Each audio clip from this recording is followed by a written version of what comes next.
सुंदरगढ़ एक बहुत ही सुंदर और खुशहाल गांव था। गांव की सुंदरता देखते आंखें नहीं थकती थी। गांव में सभी लोग एक दूसरे से मिलजुल कर रहा। इसलिए हम तुम्हारे घर आग की गर्मी लेने आए हैं। क्या तुम्हें पता है, आरती बहन जब ठंड की शुरुआत हुई थी तब भोला ने लकड़ियों का दाम 5 रुपये किलो रखा था, लेकिन जब ठंडियां बढ़ चुकी है तो उसने लकड़ियों का दाम 10 रुपया किलो कर दिया है। वह सरासर लोगों को लूट रहा है। तुम्हारी बात बिल्कुल सही है शंकर भाई। हमने जंगल से सूखी लकड़ियां काटने का विचार किया था, लेकिन रात में ही बहुत तेज बारिश हो गई, जिसके कारण सारी सूखी लकड़ियां अब गीली हो गई हैं। ऐसा लगता है कि ईश्वर भी भोला के ही साथ है। अब हम चाहकर भी कुछ नहीं कर सकते हैं। अब हमें अगर और लकड़ियां चाहिए तो हमें भोला से 10 रुपए किलो लकड़ियां खरीदनी पड़ेगी, क्योंकि आग ही हमें इस जानलेवा ठंड से बचा सकती है। फिर सभी मायूस और लाचार होकर बची खूंची लकड़ियों से आग तापते हैं। दूसरी ओर भोला का लकड़ी बेचने का व्यापार बहुत ही अच्छा चल रहा था। सभी गांव वाले उससे ही सूखी लकड़ियां खरीद रहे थे और उसकी बहुत ही अच्छी आमदनी हो रही थी। धन के साथ साथ उसके अंदर घमंड भी आ गया था। एक दिन उसके पास एक बुजुर्ग महिला आती है जो कि ठंड से बहुत ही कांप रही थी। बेटा, मुझे बहुत तेज ठंड लग रही है। दया करके मुझे थोड़ी सी लकड़ियां दे दो, मगर मेरे पास तुम्हें देने के लिए पैसे नहीं हैं। माफ करिएगा माँ जी, मैंने खून पसीना एक करके ये लकड़ियाँ जंगल से काटी है, इसीलिए मैं ये आपको मुफ्त में नहीं दे सकता। अगर आपके पास पैसा है तो लकड़ियाँ ले जाइए, वरना आप यहाँ से जा सकती हैं। नहीं नहीं बेटा, ऐसा मत कहो। मुझे बहुत तेज ठंड लगी है और मेरे पास गर्म कपड़े भी नहीं हैं। अगर तुम मुझे लकड़ियाँ नहीं दोगे तो शायद इस ठंड में मैं जिंदा नहीं बच पाऊंगी। दया करके मुझे थोड़ी सी लकड़ियाँ दे दो। ऊपर वाला तुम्हें हमेशा खुश रखेगा। अरे माँ जी, ऊपर वाले ने मुझे ऐसे ही बहुत खुश रखा है। मुझे आपकी मुफ्त की दुआओं की कोई जरूरत नहीं है। मैं आपको मुफ्त में लकड़ियाँ नहीं दूंगा। आप मेरा समय व्यर्थ ना गवाएं। आप यहाँ से जा सकती हैं। बूढ़ी औरत बहुत ही निराश मन से वहां से चले जाती है। भोला के पास पैसे के साथ साथ अहंकार भी आ गया था और उसे शायद यह पता नहीं था कि अहंकार ही इंसान के अंत का कारण होता है। अगले दिन भोला को किसी काम से दूसरे गांव जाना था। अगली सुबह भोला शांति से कहता है, मेरी बातों को ध्यान से सुनो।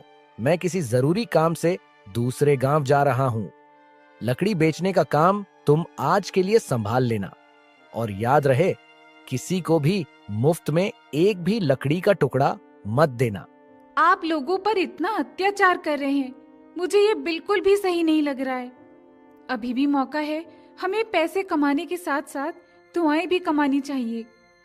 आप मेरी बात को मान लीजिए और लकड़ियों की कीमत कम कर दीजिए, ताकि सभी इस जानलेवा ठंड से बच सके और हमारा भी थोड़ा मुनाफा हो जाए।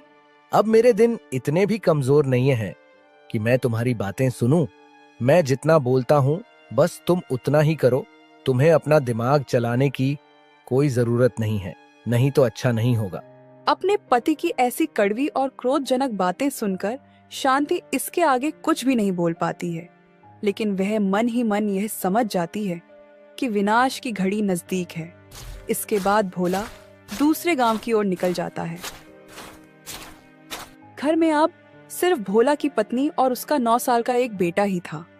शांति घर के बाहर बैठकर आग ताप रही थी और उसका बेटा राहुल घर के अंदर खेल रहा था। राहुल को बहुत ही ठंड लग रही थी और राहुल अभी बहुत ही नादान था। मुझे कितनी ठंड लग रही है।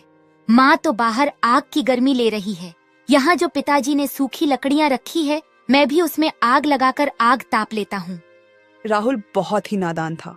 वह यह नहीं जानता था कि एक लकड़ी में आग लगाने से सारी लकड़ियां जल जाएगी। राहुल एक लकड़ी में आग लगा देता है। लकड़ियां सूखी थीं, इसलिए तुरंत ही सारी लकड़ियों में आग लग जाती है। देखते ही देखते उनका घर जलने लग जाता है। शांति बाहर खड़े होकर रोते हुए सिर्फ तमाशा देखते रह जाती है, क्योंकि घर के अंदर जाने का कोई भी रास्ता नहीं था।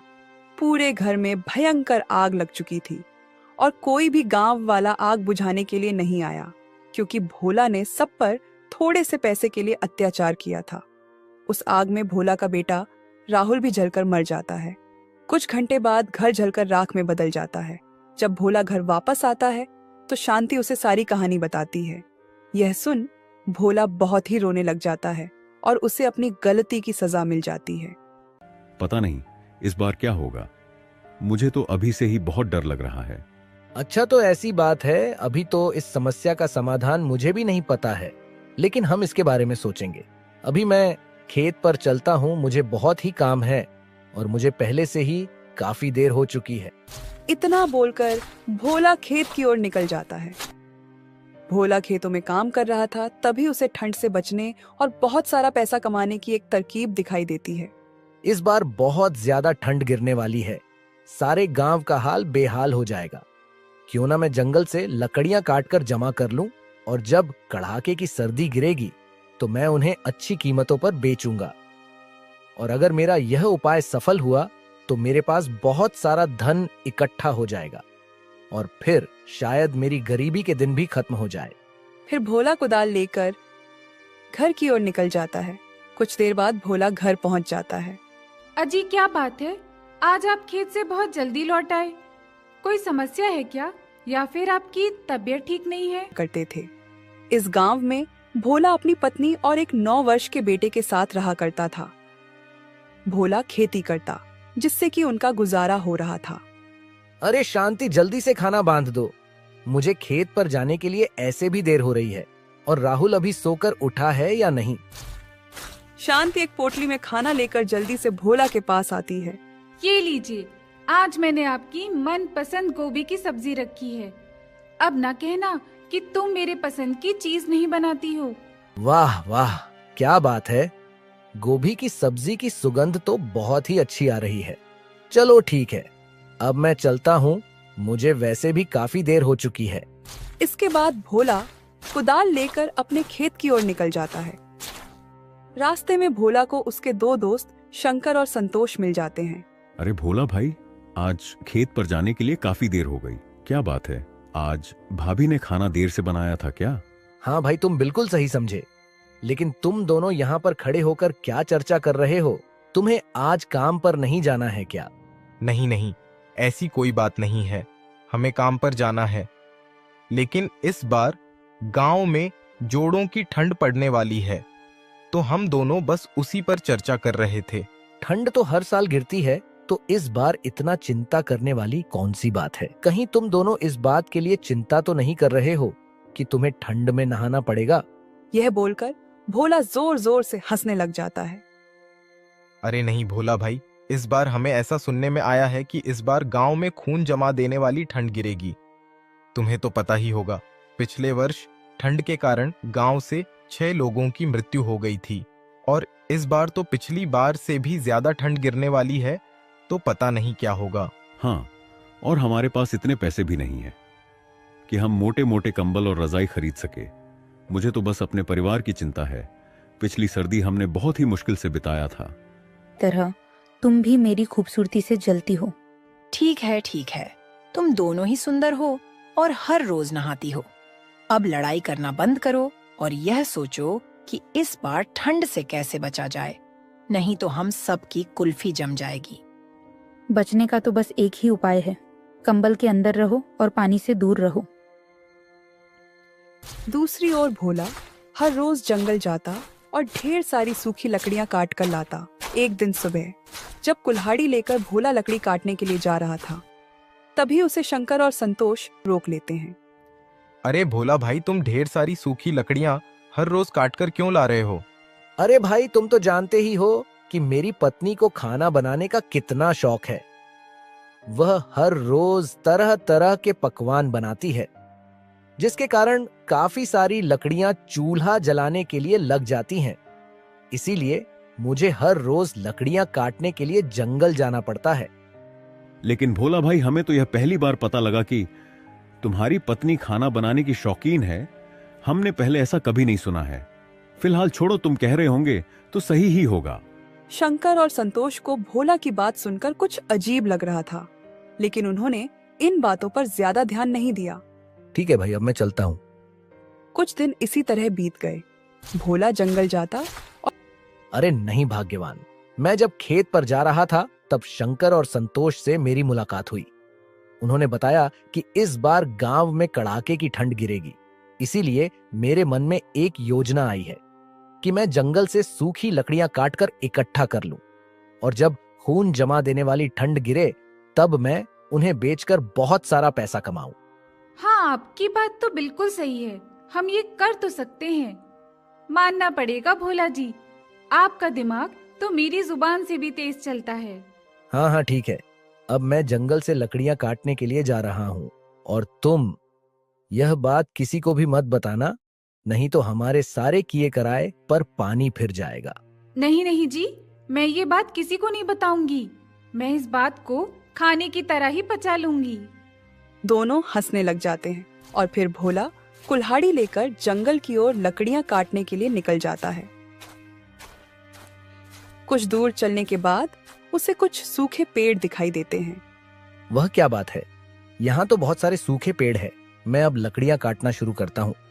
अनीता बहन, क्या तुम जानती हो इस बार जंगल में कड़ाके की ठंड गिरने वाली है। मुझे तो बहुत ही चिंता हो रही है। मैं सब जानती हूँ। तुम्हें किस चीज की चिंता हो रही है? तुम ऐसे भी 2 से 3 दिन में एक बार नहाती हो और जब ठंड आती है तो तुम 15 से 20 दिन में एक बार नहाती हो। हाँ हाँ, जैसे कि तुम हर दिन नहाती हो। बड़े बुजुर्ग कह गए हैं कि दूसरों को बुरा कहने से पहले खुद के गिरेबान में झांक लेना चाहिए। भले ही मैं 15 से 20 दिन में एक बार नहाती हूँ, लेकिन मैं तुमसे सुंदर ही दिखती हूँ। और अगर यकीन न हो तो सारे गांव वाले से पूछ लेना, आई बड़ा मुझे ज्ञान देने वाली। हाँ, ये बात तो सही है। बस एक ही समस्या है कि तुम्हारे शरीर से बदबू बहुत आती है, इसलिए सुंदर दिखने के साथ साथ कभी कभी नहा भी लेना चाहिए। हाँ ठीक है, मैं जानती हूँ और यह भी जानती हूँ कि लोगों की और सूखी लकड़ियां काट कर लाता। अब उसके पास बहुत सारी लकड़ियों का भंडार हो गया था। कुछ ही दिन बाद गांव में ठंड गिरना भी शुरू हो गई थी। भोला अपने घर के बाहर एक बोर्ड लगा देता है जिसमें 1 किलो लकड़ी की कीमत 5 रुपए लिखी थी। जब सभी गांव वाले वह बोर्ड देखते हैं तो उन्हें भोला की सारी चतुराई का पता चल जाता है कि वह क्यों हर रोज सूखी लकड़ियां काटने जंगल जाता था। भाई, क्या तुमने भोला के घर के बाहर वह बोर्ड देखा जिसमें 1 किलो लकड़ी की कीमत 5 रुपए लिखी थी? भोला ने बहुत ही चतुराई दिखाई है। वह जंगल से फ्री में लकड़ियां काटकर हमें 5 रुपए किलो बेच रहा है। हाँ भाई, तुमने बिल्कुल सही कहा। हर रोज जब भोला जंगल में सूखी लकड़ियां काटने जाता था तब हम उससे पूछते थे कि तुम इतनी सारी लकड़ियों का क्या करोगे। तब वह हर रोज कुछ ना कुछ बहाने बना दिया करता था। हमें तो तभी उस पर शक हो गया था, लेकिन हमें यह नहीं पता था कि वह ऐसा काम कर सकता है। अरे तो अब इसमें सोचने वाली कौन सी बात है। भोला से 5 रुपए किलो लकड़ी खरीदने से बढ़िया है कि हम सभी कल जंगल जाएंगे और हम भी सूखी लकड़ियां काटकर लेकर आएंगे। यह बात जब भोला को पता चलती है तो वह चिंता में पड़ जाता है, क्योंकि अब उसका लकड़ी बेचने का व्यापार सफल नहीं हो पाएगा। अरे भाग्यवान, क्या तुमने सुना? गांव के लोग कल सूखी लकड़ियां काटने के लिए जंगल जा रहे हैं। अगर वह सूखी लकड़ियां काट लेंगे तो हमसे लकड़ियां कोई भी नहीं खरीदेगा और मेरी सारी मेहनत पर पानी फिर जाएगा।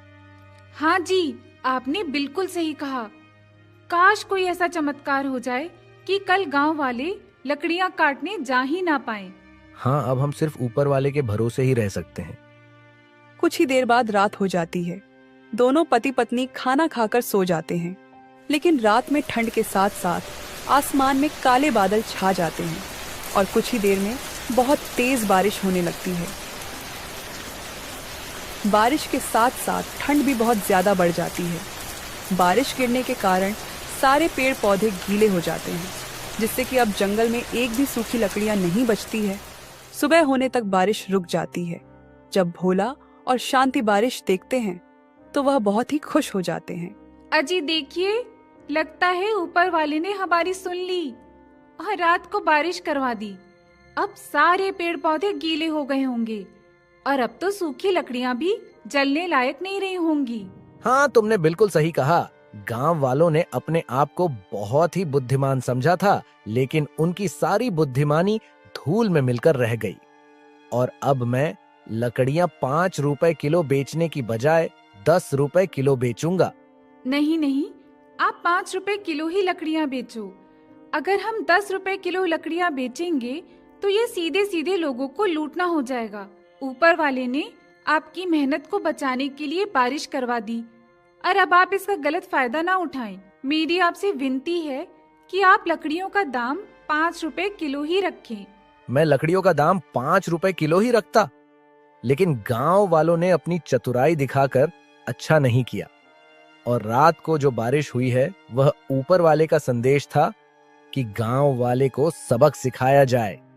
इसीलिए मुझे तुम्हारे राय की कोई जरूरत नहीं है। मैं लकड़ियां 10 रुपए किलो ही बेचूंगा।